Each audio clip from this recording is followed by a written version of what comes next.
And I'd like to welcome our very kind stand-in, Marina, who has had a wide and varied career in some very high-pressure environments, and then she encountered mindfulness. Marina. Thank you. So, thank you. So at some point you're going to hear me talk a little bit about the mindfulness exchange and how I became involved in that. So can I just put out a huge disclaimer now? We no longer rely on lies, we strictly rely on scientific evidence. Having gathered it strictly for the last 2 years. So thank you, Sean.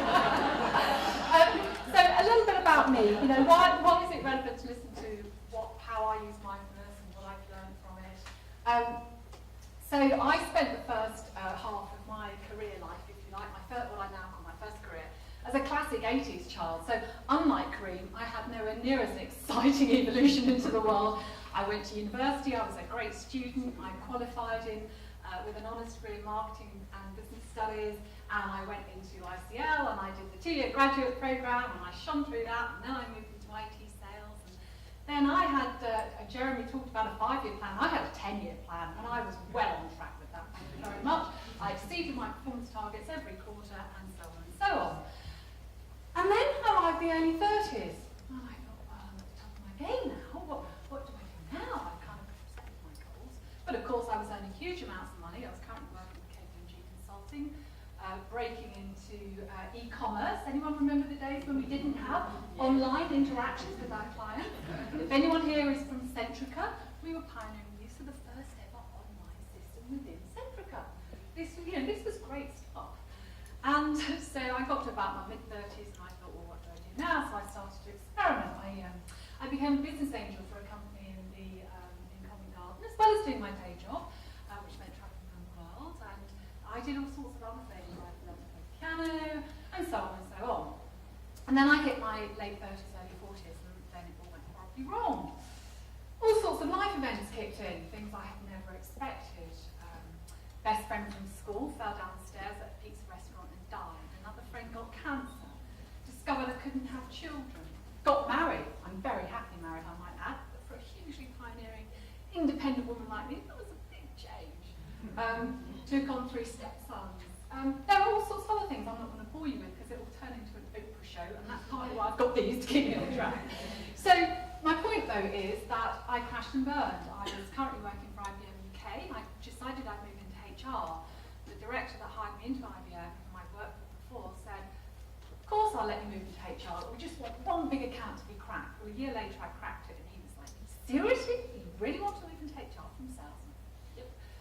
So 6 months into the role, I worked in acquisitions, so we were defining people strategies for the companies that we acquired.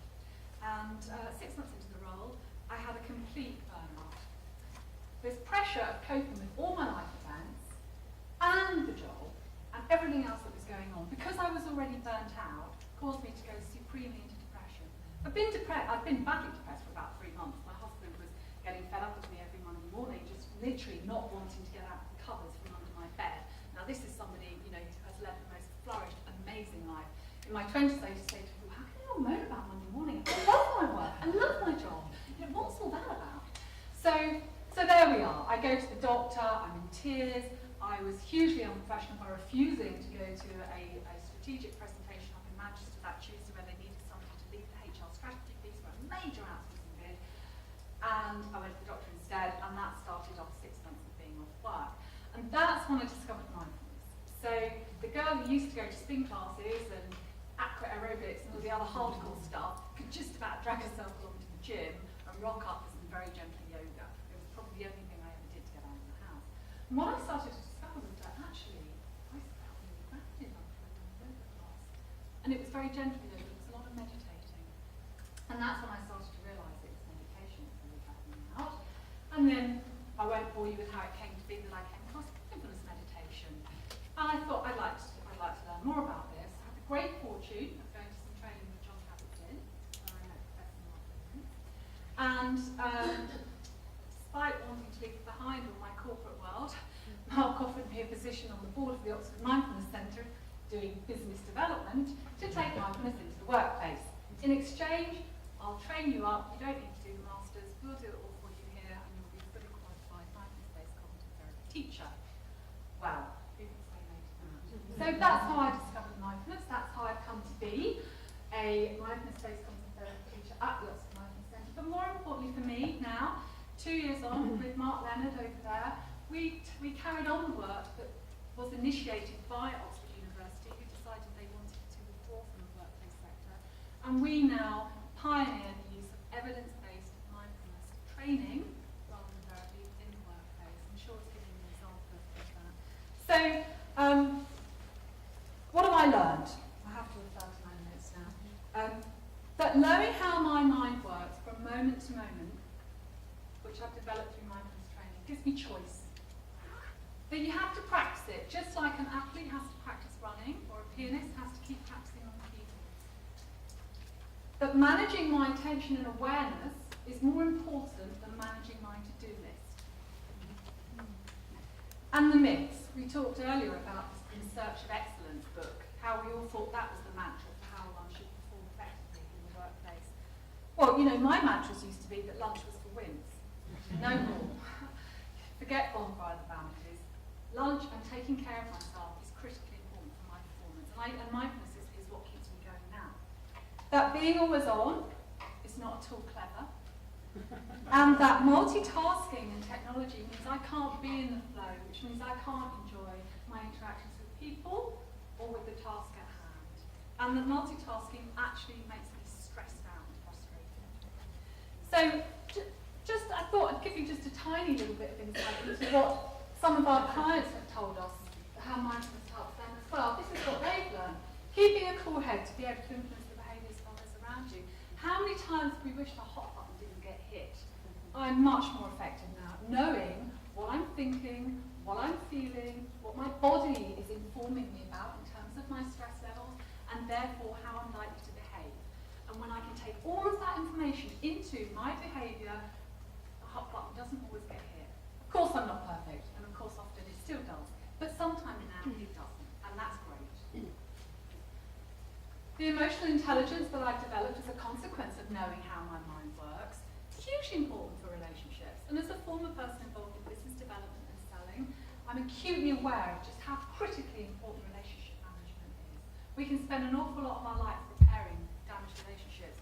How much nicer it is just to be on top of them in the first place. If you take, so I think you just said, just take one thing away today, 47% of the time we're distracted. This is a piece of research conducted in 2011 from 2,500 data points using fully robust research methodology. 47% time, wouldn't it be great if we could free up just a wee bit of that time? We spend all this time trying to manage ourselves and be more effective and more performant, and yet we're missing half our day anyway. Mindfulness helps to reclaim some of that time, and I've had countless clients come back to me and say, it's really weird, like sitting my bum doing nothing is actually helping me achieve more. How's that work? And we've talked a little bit about creativity. There's tons of science out there now that's emerging about the importance of mindfulness for creativity, giving us space to think, giving us the ability, back to our biases earlier on, our cognitive biases. How often we just rely on the old solutions, we just go back to them automatically, because that's how the brain works, is to form habits and repeat experience from before. Mindfulness gives you the opportunity to step back, to get a different perspective, and through that, creativity flows. So just one final point then, as I'm conscious that we're running out of time, in terms of how to introduce this into organisations. So Mark Leonard and I have been working with our company, the Mindfulness Exchange, on pioneering implementing mindfulness training into the workplace. So here's some of the headlines that we've learned. The scientific evidence base is just hugely important. We don't use bells, we don't use orange robes. I'm not a Buddhist. None of that matters. You want to have that debate, take it out of the classroom. That's not relevant for the mindfulness training session. It just alienates most people. We teach from the Frantic World book, and we're developing an evidence base from that content. The motivating people is hugely important. 24% dropout rate is not uncommon at all. We spend a lot of time developing material that engages individuals, creating a sense of safety in the learning environment. Whomever you use to deliver your mindfulness training, do take great care to invest lots of time in planning. How are we going to keep staff engaged? How are we going to make sure that everybody's keeping coming back and continue to want to learn thereafter? And then finally, that the cultural fit is hugely important. We've trained organisations from the Financial Times through to vets, through to local authorities. There is not one size fits all. And sometimes in the academic world there is this tendency to sort of think that just because MBCT is this 8-week course that works for people with depression and anxiety, we can make it a one standard solution. My